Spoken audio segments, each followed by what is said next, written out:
ನೀವು ಬೇಜಾರು ಮಾಡ್ಕೋಬೇಡಿ ಗೆಳತಿ. ನಿಮ್ಮ ಪರಿಸ್ಥಿತಿ ಹಾಗೂ ಸತ್ಯದ ಬಗ್ಗೆ ಗೊತ್ತಿದೆ ನನಗೆ.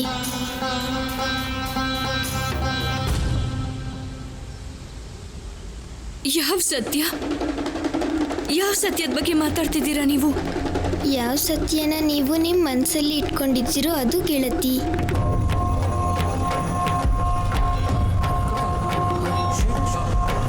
ಅಂಥದ್ದು ಏನಿದೆ ಈಗ ನನ್ನ ಮನಸ್ಸಲ್ಲಿ? ಅದೇನು ಅಂದರೆ ನೀವು ಪೂರ್ತಿ ಕತೆ ಹೇಳಬೇಕು ಅಂತ.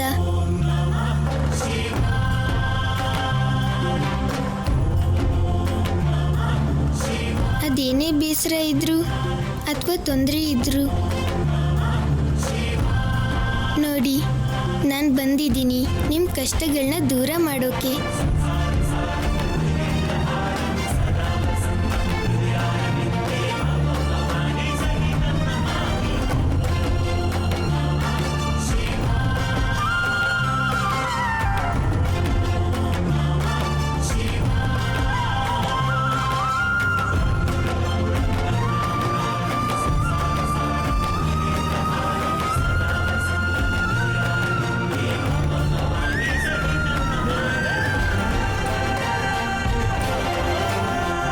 ಕತೆ ಹೇಳಿ. ಖಂಡಿತ. ನೀವು ಮೊದಲು ಬಂದು ಕೂತ್ಕೊಳ್ಳಿ.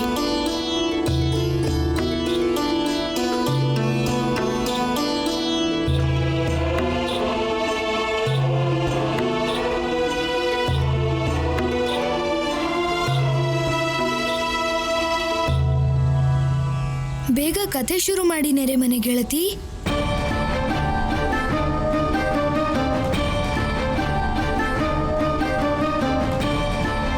ಯೋಚನೆ ಮಾಡ್ತಿದ್ದೆ. ಯಾಕೆ ಕಥೆ ನೆನಪಿಲ್ವಾ ನಿಮ್ಗೆ? ನೆನಪಿದೆ. ಮತ್ತೆ ಕತೆ ಹೇಳಿ. ಮುಂದಿನ ಕಥೆ ತುಂಬಾ ಬೇಸರ ಮೂಡಿಸುತ್ತೆ.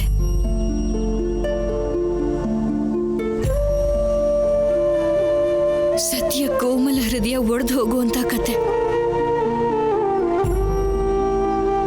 ಪ್ರೇಮ ಕಥೆಯ ಈ ತಿರುವಲ್ಲಿ ಸತಿ ತನ್ನ ಪ್ರಿಯ ಶಿವನಿಂದ ದೂರ ಆಗೋಗ್ತಾಳೆ.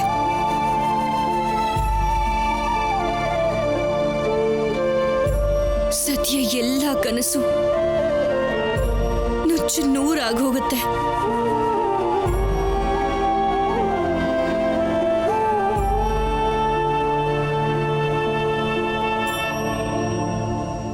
ದುಃಖನ ಮರೆಯೋದೇ ದೊಡ್ಡ ಗುಣ ಅಲ್ವಾ?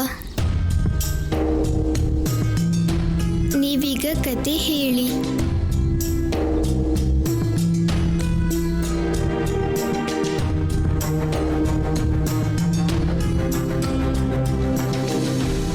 ಸತಿ ಯಜ್ಞ ಸ್ಥಳಕ್ಕೆ ತಲುಪಿದ್ಲು.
ಮಾತೆ, ನೀವಿಲ್ಲಿಗೆ ಬರಲೇಬಾರ್ದಾಗಿತ್ತು.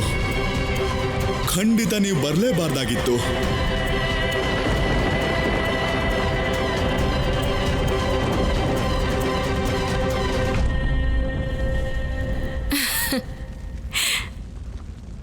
ಅದೇ ಸ್ವಭಾವ, ಅದೇ ಕಠೋರತೆ. ನೀವು ಸ್ವಲ್ಪನೂ ಬದಲಾಗಿಲ್ಲ ಪಿತಾಶ್ರೀ. ನನ್ನ ಪಿತಾಶ್ರೀ ನಾನು ಚಿಕ್ಕವಳಿದ್ದಾಗ ಹೇಗಿದ್ರು ಈಗಲೂ ಹಾಗೇ ಇದ್ದಾರೆ. ಅದೇ ಕೋಪ, ಅದೇ ಸಿಡುಕು.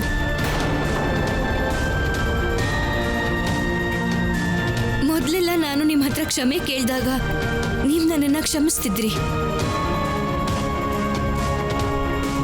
ಈಗಲೂ ಅದನ್ನೇ ಮಾಡ್ತೀನಿ. ಮತ್ತೆ ಕ್ಷಮೆ ಕೇಳೋದಕ್ಕೆ ಬಂದಿದ್ದೀನಿ. ನನ್ನ ಯಾವುದೇ ಮಾತಿಂದ ನಿಮ್ಮ ಮನಸ್ಸಿಗೆ ನೋವಾಗಿದ್ರೆ ದಯವಿಟ್ಟು ನನ್ನನ್ನು ಕ್ಷಮಿಸಿ.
ಒಪ್ಕೋತೀನಿ, ನಾನೀಗ ವಿವಾಹಿತೆ. ಮೊದಲಿನ ಅಧಿಕಾರ ಈಗ ಇರೋದಿಲ್ಲ. ಆದ್ರೆ ನಾನು ನಿಮ್ಮ ಮಗಳೇ ಅಲ್ವಾ? ನಾನೇ ನಿಮ್ಮ ಹತ್ರ ಬರ್ತೀನಿ. ದೇವಿ ಪ್ರಸೂತಿ,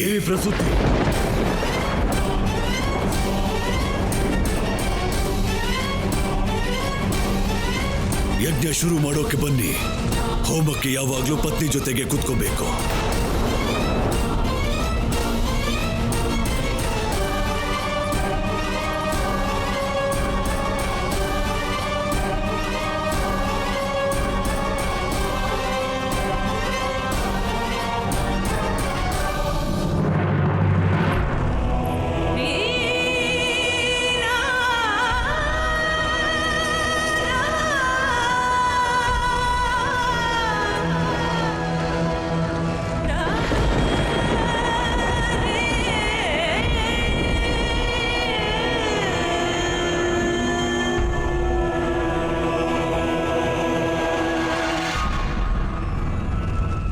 ಅರ್ಥ ಆಯ್ತು. ಪಿತಾಶ್ರೀನ ಒಪ್ಸೋದಕ್ಕೆ ತಾತನ ಹತ್ರನೇ ಮಾತಾಡಬೇಕು.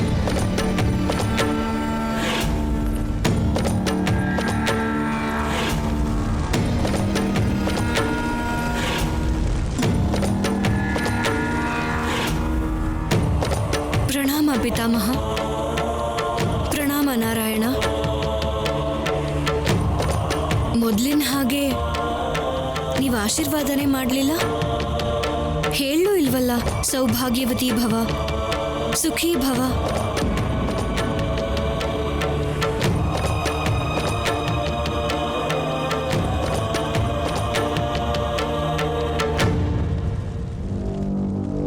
ಅರ್ಥ ಆಯ್ತು ಆಶೀರ್ವಾದ ಯಾಕೆ ಮಾಡಲಿಲ್ಲ ಅಂತ. ಹೃದಯದ ಭಾವಕ್ಕೆ ಶಬ್ದಗಳ ಅವಶ್ಯಕತೆ ಇರೋದಿಲ್ಲ. ನಾನು ಸತ್ಯ ಹೇಳ್ದೆ ಅಲ್ವಾ?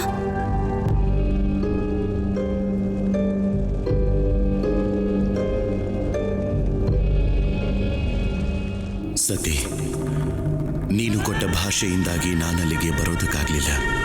ಬ್ರಹ್ಮದೇವ ಮತ್ತು ನಾರಾಯಣರ ಆಶೀರ್ವಾದ ಕೂಡ ಸಿಗಲಿಲ್ಲ. ಮುಂದೆ ಏನು ನಡೆಯುತ್ತೋ ಅದರ ವಿರುದ್ಧವಾಗಿ ಅವರು ಆಶೀರ್ವಾದ ಮಾಡೋಕ್ಕಾಗಲ್ಲ. ಪಿತಾಮಹ, ಪಿತಾಶ್ರೀಗೆ ಹೇಳಿ ಸಿಟ್ಟು ಮಾಡ್ಕೋಬೇಡ ಅಂತ.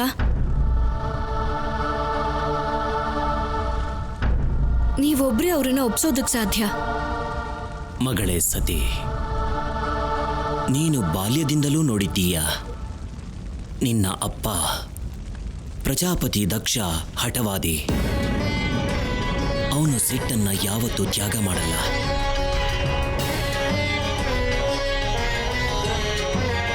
ಏನಿದು ತಾತ, ನೀವು ಪ್ರಯತ್ನ ಮಾಡೋಕ್ಕೂ ಮೊದಲೇ ಅವರು ಸಿಟ್ಟನ್ನ ತ್ಯಾಗ ಮಾಡಲ್ಲ ಅಂತಿದ್ದೀರಲ್ಲ.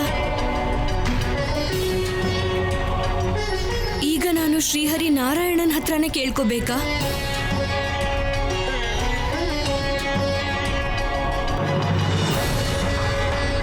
ಪ್ರಭು, ನಿಮ್ಮ ಆರಾಧ್ಯ ದೈವ ಶಿವನ ಅರ್ಧಾಂಗಿಗಾಗಿ ಈಗ ನೀವೇ ಏನಾದ್ರೂ ಮಾಡಬೇಕು.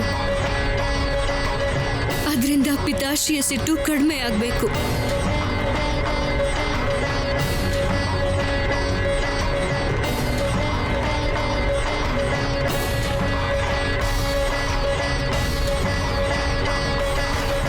ಶ್ರೀಮನ್ನಾರಾಯಣನ ಹತ್ರ ನಿರರ್ಥಕ ಮಾತಿಗೆ ಸಮಯ ಇಲ್ಲ.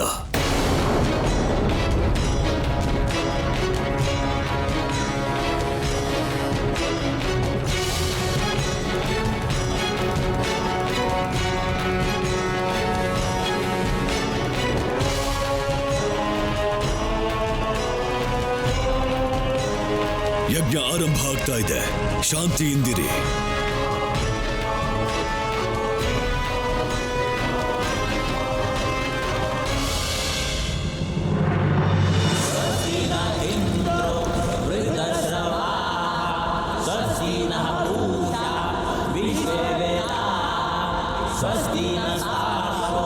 ಶಿವನಿಗೆ ಹವಿಸ್ಸನ್ನು ಅರ್ಪಣೆ ಮಾಡಿಲ್ವಲ್ಲ?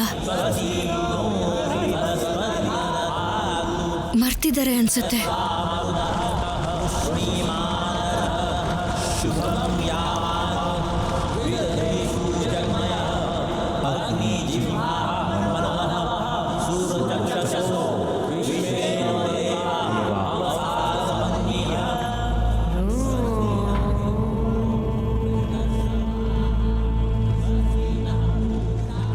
ತ್ರಿಮೂರ್ತಿಗಳು 3 ಜನ, ಆದ್ರೆ ಆಸನ ಇಬ್ಬರಿಗೇನಾ?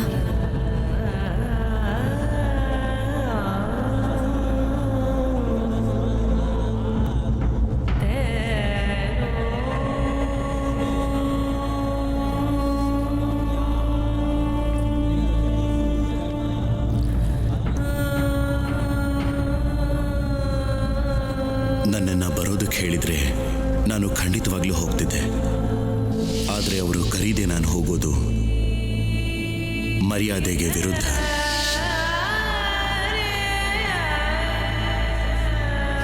ನಿನ್ನ ಗಂಡನಾಗಿರೋ ಕಾರಣಕ್ಕೆ ನಾನು ನಿನಗೆ ಆ ಅವಮಾನದ ನೋವನ್ನು ಅನುಭವಿಸೋದು ಬಿಡೋದಿಲ್ಲ. ಬಹುಶಃ ನಿನಗೆ ಅಲ್ಲಿ ತೊಂದರೆ ಆಗಬಹುದು, ಅಥವಾ ಅಲ್ಲಿ ನಿನಗೆ ಅವಮಾನನೂ ಆಗಬಹುದು, ಜೊತೆಗೆ ಅನ್ಯಾಯ ಕೂಡ ಆಗಬಹುದು. ನಾನು ನನಗಾಗೋ ಅವಮಾನನ ಸಹಿಸ್ಕೋತೀನಿ, ಆದರೆ ನಿನಗಾಗೋ ಅವಮಾನನ. ಪಿತಾಶ್ರೀ, ಇದು ಶಿವನಿಗೆ ಮಾಡ್ತಿರೋ ಅವಮಾನ. ಅವಮಾನ ಆಗೋದು ಯಾರಿಗೆ ಗೊತ್ತಾ?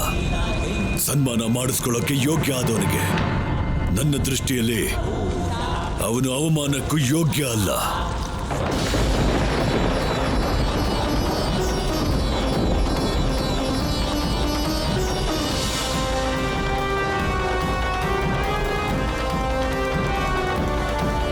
ಅವರು ನಿಮ್ಮ ಅಳಿಯ ಅಂದ್ರೆ ನಿಮ್ಮ ಗೌರವ.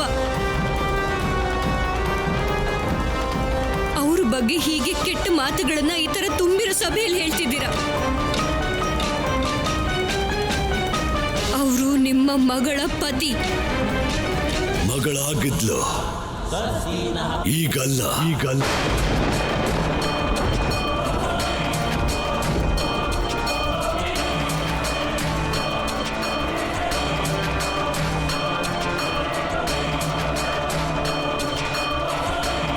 ನಿನ್ನ ಶ್ರಾದ್ದ ನಾನು ಅವತ್ತೇ ಮಾಡಿದ್ದೆ. ನೀನು ಯಾವತ್ತು ಅವನ ಜೊತೆ ಹೋದ್ಯಲ್ಲ ಅವತ್ತೇ.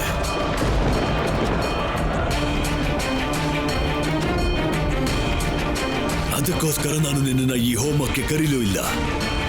ಆದ್ರೂ ನೀನು ಬಂದ್ಬಿಟ್ಟೆ. ಕರೀದೇ ಇದ್ರು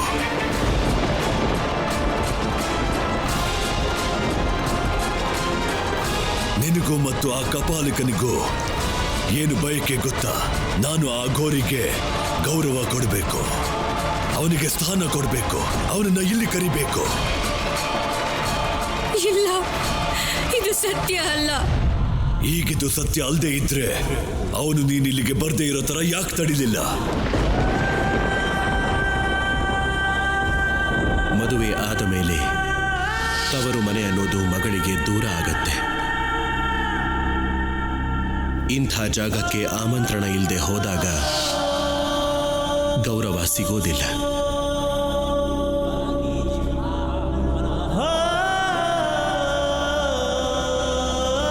ನಿನಗೆ ಆಮಂತ್ರಣ ಇಲ್ಲದೆ ಇಲ್ಲಿಗೆ ಬರೋಕ್ ಯಾಕೆ ಬಿಟ್ಟ?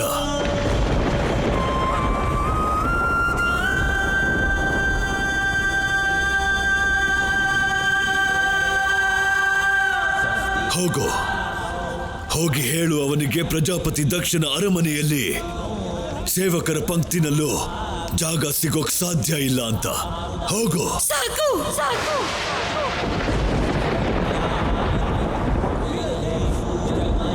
ಸಾಕು ಪಿತಾಶ್ರೀ.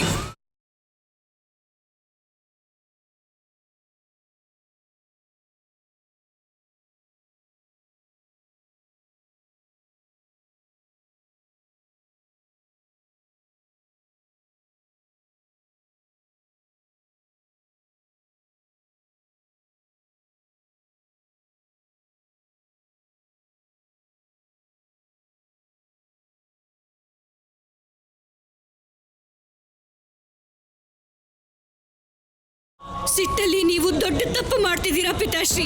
ನಿಮಗೆ ಅವ್ರಿಗೆ ಗೌರವ ಕೊಡೋದು ಇಷ್ಟ ಇಲ್ಲ ಅಂದ್ರೆ ಕೊಡಬೇಡಿ ಗೌರವನ. ಆದ್ರೆ ಯಾರು ತ್ರಿಮೂರ್ತಿಗಳಲ್ಲೇ ಶ್ರೇಷ್ಠರೋ, ದೇವರ ದೇವ ಮಹಾದೇವನೋ ಅವ್ರಿಗೆ ಅವಮಾನ ಮಾಡಬೇಡಿ. ಪಶ್ಚಾತ್ತಾಪ ಪಡ್ತೀರಾ, ತುಂಬಾ ಅನುಭವಿಸ್ತೀರಾ. ಇವತ್ತು ನಾನು ಅವರ ಮಹತ್ವನ ತಿಳ್ಕೊಂಡೆ. ಬಹಳ ದೊಡ್ಡ ಮೌಲ್ಯ ಗೊತ್ತಾಯ್ತು ನನಗೆ. ಬಹಳ ದೊಡ್ಡ ಅಧಿಕಾರನೂ ಕಳ್ಕೊಂಡೆ. ನಿಮ್ಮನ್ನ ಕೈ ಮುಗಿದು ಬೇಡ್ಕೋತೀನಿ. ನೀನು ಇಲ್ಲಿ ನನ್ನ ಪಕ್ಕ ಕೂರೋ ಹಾಗಿಲ್ಲ. ನನ್ನ ಅರ್ಧಾಂಗಿ ಆಗೋ ಅಧಿಕಾರನ ನೀನು ಕಳ್ಕೊಂಡಿದೀಯ. ಹಾಗೆ ಹೇಳೋದು ನನಗೂ ಕೂಡ ಕಷ್ಟನೇ ಆಗಿತ್ತು ಸತಿ. ಶಿವಂಗೆ ನಾರಾಯಣನೇ ಆರಾಧ್ಯ, ನಾರಾಯಣನಿಗೆ ಶಿವನೇ ದೈವ. ಅಂತ ಶಿವನಿಗೆ ನೀವು ಸ್ಥಾನನೇ ಕೊಟ್ಟಿಲ್ವಲ್ಲ. ಕೇವಲ ಇಬ್ಬರು ದೇವರಿಗೆ ಸ್ಥಾನ ಕೊಟ್ಟಿದ್ದೀರಲ್ಲ. ಯಾಕೆ ಪಿತಾಶ್ರೀ?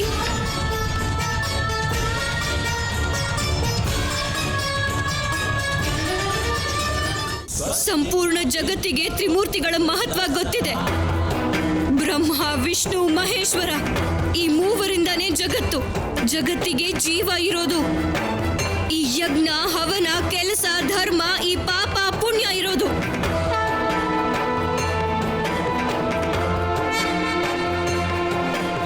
ಇದರಲ್ಲಿ ಯಾವುದೇ ಒಂದು ಕಮ್ಮಿ ಆದ್ರೂ ಅದು ಅಸಮತೋಲನಕ್ಕೆ ಕಾರಣ ಆಗುತ್ತೆ. ಅದಕ್ಕೆ ಶಿವನಿಗೆ ಅವರ ಗೌರವನ ಕೊಡಿ ಪಿತಾಶ್ರೀ. ಅವರಿಗೆ ಅವರ ಸ್ಥಾನನ ಕೊಡಿ.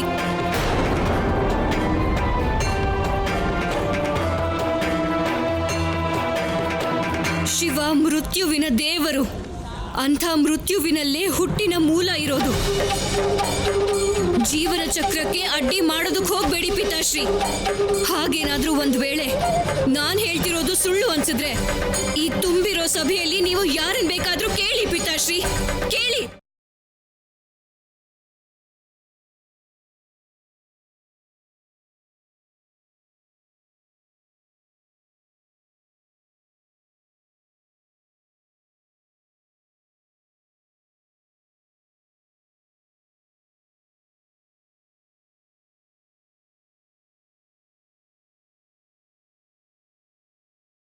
ಇಂಥ ಕಷ್ಟದ ಸಮಯದಲ್ಲಿ ವಿವೇಕವಂತರು ಮೌನವಾಗಿರೋದು ಅಪರಾಧ.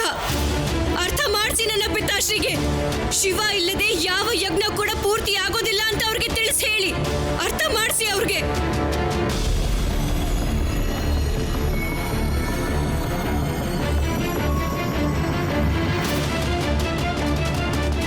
ದೇವರಾಜ ಇಂದ್ರ, ನೀವಾದ್ರೂ ಪಿತಾಶ್ರೀಗೆ ಹೇಳಿ, ಶಿವನಿಗೆ ಅವಮಾನ ಮಾಡಿದ್ರೆ ಏನಾಗುತ್ತೆ ಅಂತ ಹೇಳಿ ಅವ್ರಿಗೆ.